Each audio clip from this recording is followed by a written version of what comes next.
Well, the lesson that was publicly articulated was that Kennedy was strong, he was firm, he was ready to go to war, and the Soviets backed down.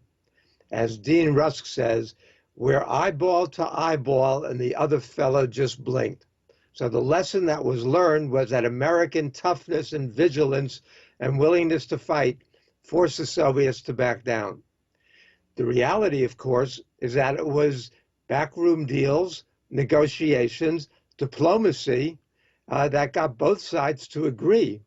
And the lessons that they learned, Kennedy and Khrushchev both realized they had lost control. Pavel says that there were orders not to use those 100 battlefield nuclear weapons that were there, the tactical nuclear weapons, but there's no guarantee that they would not have been used by the commanders on the ground.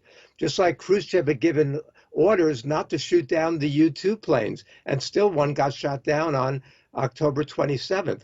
So, but Kennedy and Khrushchev learned lessons.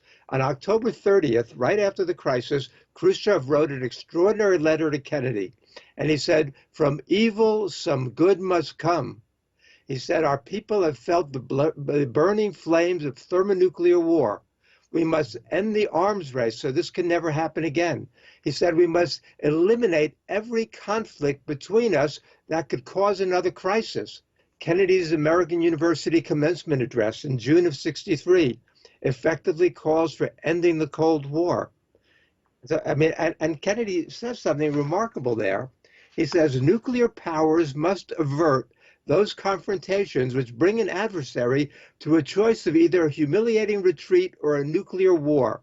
To adopt that kind of course in the nuclear age would be evidence only of the bankruptcy of our policy or of a collective death wish for the world." That's the lesson that we better learn today.